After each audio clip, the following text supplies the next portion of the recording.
Subscribe कीजिए F study class channel को और बेल आइकन को दबाइए लेटेस्ट वीडियो सबसे पहले देखने के लिए।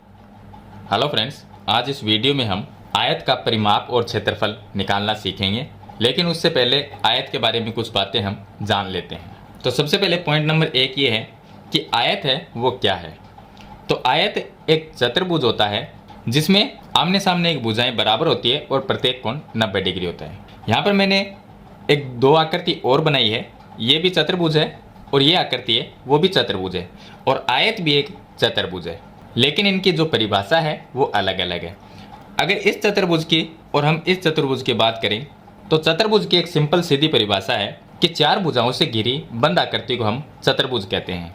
लेकिन वहीं पर हम आयत की बात करें, आयत एक चतुर्भुज है, लेकिन इस चतुर्भुज को हमने आयत कह दिया। तो आयत कहने पर इसकी जो परिभाषा है वो चेंज हो जाती है। तो अगर आयत की परिभाषा आपसे पूछ ले जाए तो आप आयत की परिभाषा इस तरह दे सकते हैं कि ऐसा चतुर्भुज जिसके आमने सामने की भुजाएं बराबर हो और इसका प्रत्येक कोण 90 डिग्री का हो, तो वह आकृति आयत कहलाती है। यहाँ पर देखिए, ये जो कोण होते हैं आयत के, ये कोण 90-90 डिग्री के होते हैं और आमने सामने की भुजाएं बराबर होती है। तो देखिए, यहाँ से यहाँ तक ये जो भुजा है 5 सेंटीमीटर की, तो इसके सामने वाली भी 5 सेंटीमीटर की होगी। अगर ये भुजा 3 सेंटीमीटर है तो इसके सामने वाली 3 सेंटीमीटर होगी। मतलब कि आमने सामने की भुजाएं इसमें बराबर होती है और इसका प्रत्येक कोण 90 डिग्री का होता है। लेकिन चतुर्भुज में ऐसा नहीं होता, क्योंकि चतुर्भुज में चार भुजाओं से घिरी बंद आकृति को हम चतुर्भुज कहते हैं।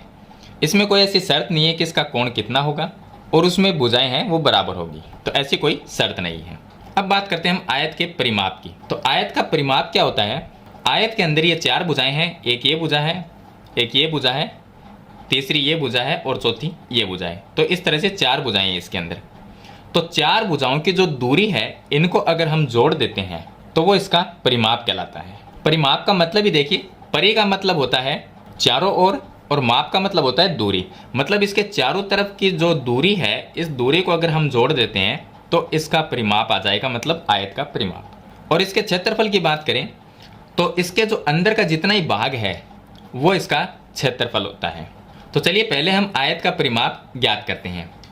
अब यहाँ पर देखिए, ये लंबी भुजा है तो इसको हम लंबाई कहेंगे, ये जो छोटी भुजा है इसको हम चौड़ाई कहेंगे। तो ये तो हो जाएगी लंबाई और ये हो जाएगी चौड़ाई। यहाँ पर ये लंबी भुजा है, दोनों सेम ही है तो ये लंबाई रहेगी, ये दोनों छोटी भुजाएं हैं तो ये चौड़ाई होगी। तो आयत का अगर परिमाप निकालना है तो यहाँ पर हम लिखेंगे परिमाप। आयत का परिमाप बराबर, इसका सूत्र होता है 2 गुणा में ब्रैकेट में होता है लंबाई प्लस चौड़ाई। ये आयत का परिमाप निकालने का सूत्र है। इसमें 2 की जगह हम 2 लिखेंगे, गुणा में लंबाई का मान 5 लिखना है और प्लस चौड़ाई है वो 3 सेंटीमीटर है तो यहाँ पर 3 लिख देंगे। इसको हल करेंगे तो ये 2 गुणा में 5 और 3 ये 8 हो जाएंगे। 8 को हम 2 से गुणा कर देंगे तो ये आ जाएगा 16 सेंटीमीटर। ये इसका परिमाप होगा। अगर इसका क्षेत्रफल निकालना है तो यहाँ पर हम लिख लेते हैं क्षेत्रफल, आयत का क्षेत्रफल बराबर, इसका सूत्र होगा लंबाई गुणा में चौड़ाई।